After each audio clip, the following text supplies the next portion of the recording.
This is my Genius Hour presentation by Charlie Benningfield. My name is Charlie Benningfield. I'm doing my blog on guitar effect pedals. Many of you might ask what a guitar effect pedal is. A guitar effect pedal is a special pedal that you can hook up to your amplifier that changes the sound of your guitar.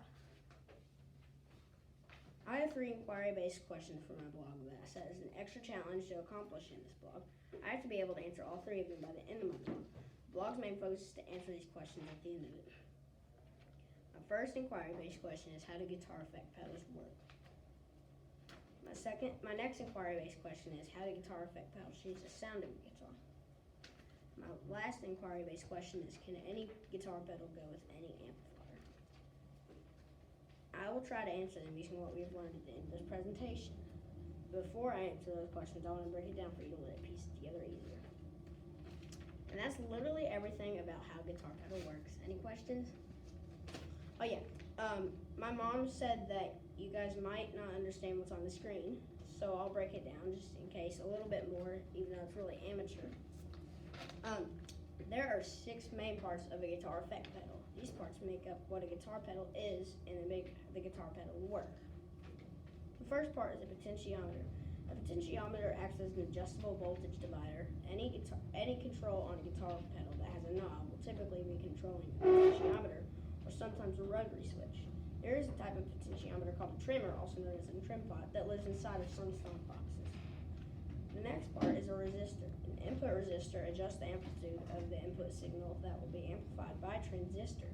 By changing this resistor, you can change the amount of signal entering the circuit, and thus you can change the overall gain of the pedal.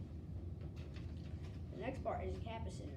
The capacitors, or caps, are simple electronic components that are typically used in guitar electronics as filters or barriers for certain frequencies.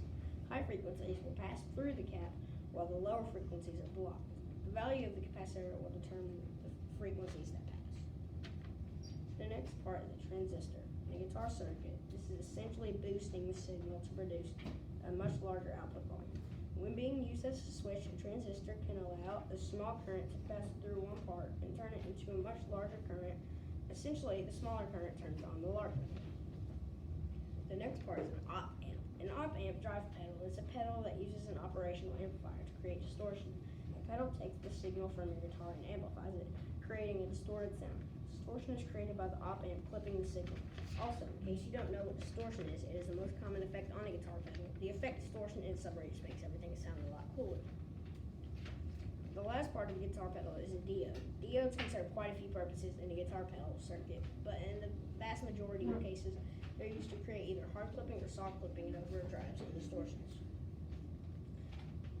Just about every amplifier is able to have any type of pedal hooked up to it. Pedals can alter the sound of the guitar by sending sound waves through a lot of different parts in the pedal. Now let's review the inquiry-based questions and answer them using what we learned. Guitar pedals work by taking the signal produced by a guitar and modifying it before passing it on through the chain, whether that be on to more pedals or to an amplifier. The signal can be manipulated via analog or digital means. The preamp is what gives you your tone, and the power amp is what converts it into amplified sound. If you plug pedals into the front of your amp, those effects go through the preamp, thus compromising your precious tone. Nearly all guitar pedals can be used for any amplifier, regardless if it's valve, modeling, or a hybrid amp. You can run guitar pedals through the primary input of the amplifier or individual pedals in the effects loop, usually reverb, delays, or modulation, depending on the effect amplifier's preference. We're going to demonstrate what a pedal exactly does using my electric guitar, an amplifier, and a pedal.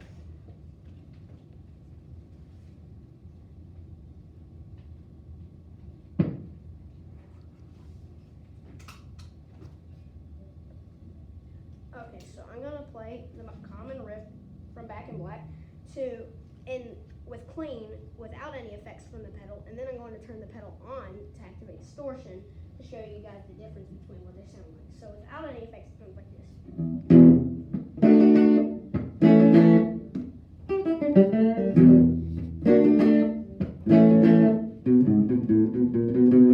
But with the effects from the pedal, it sounds a lot cooler. It sounds like this instead.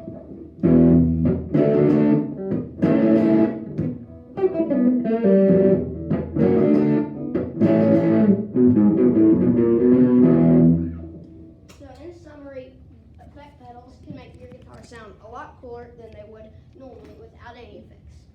Thank you for listening to my presentation.